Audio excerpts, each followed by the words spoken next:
More than 20 years ago in the Los Angeles area town of El Monte, a large conglomeration of local and national law enforcement and others conducted a raid on a series of duplexes that secretly housed a major sweatshop.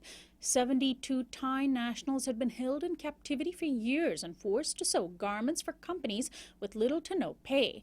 The raid uncovered the first modern case of labor trafficking and slavery in the United States and kicked off an awareness campaign as well as legislation to address the global issue.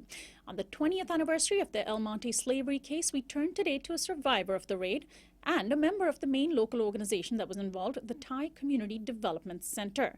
Joining me in studio today is Rotchana Sussman. She is a survivor of the raid, and Chancee Martorell, who is the Executive Director of Thai Community Development Center, or Thai CDC. Welcome to Uprising.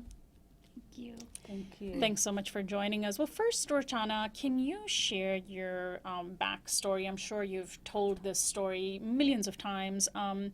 But what led you, at least in a nutshell, to find yourself in the horrible conditions in El Monte 20 years ago? How and why did you leave Thailand for the first time?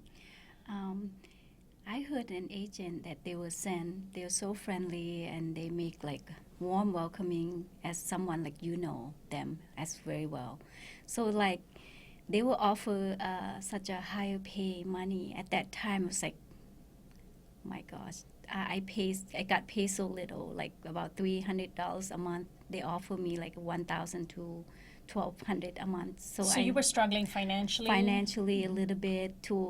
First thing I was thinking about my children education and my family. We're farming, we struggle a little bit. So I decided, well, for that sake, I should find more money for my kids.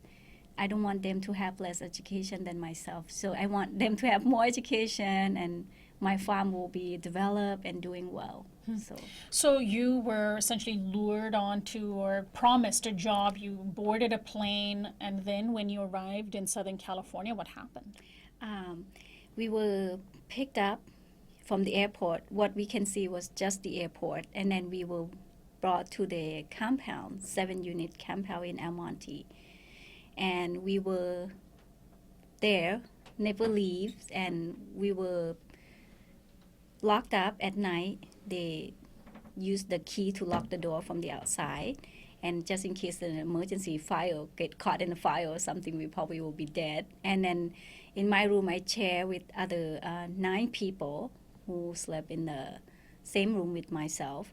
And then we would have to work from 7 to 1 a.m. in the morning, average daily, which is no day off, which is once a month they let us have a day off. So 7 in the morning to 1 at night? Yes. Wow. Yes.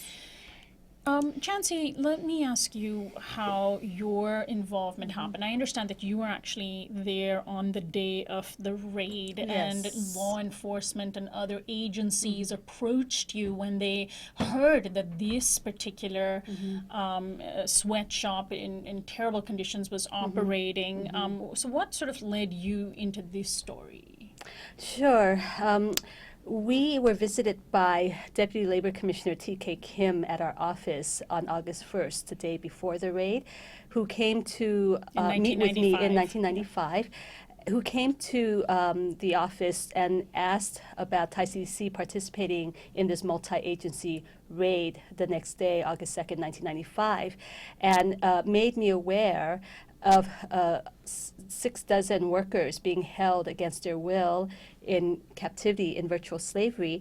Now, at the time, Thai CDC had already been championing workers' rights and immigrant rights, and we were aware that there are such things as underground factories and sweatshops. But from what T.K. Kim had described to us, it was very atrocious that they were actually confined behind barbed wire, and on the premises were 24/7 armed guards. And so we decided that we would be participating in the raid, and our main task would be to go in to not just help liberate the men and women in that clandestine makeshift factory, but also to really finally provide them with the care and all of the relief that they needed, but also to really understand what their plight amounted to, and then see if we could help them reconstruct their lives.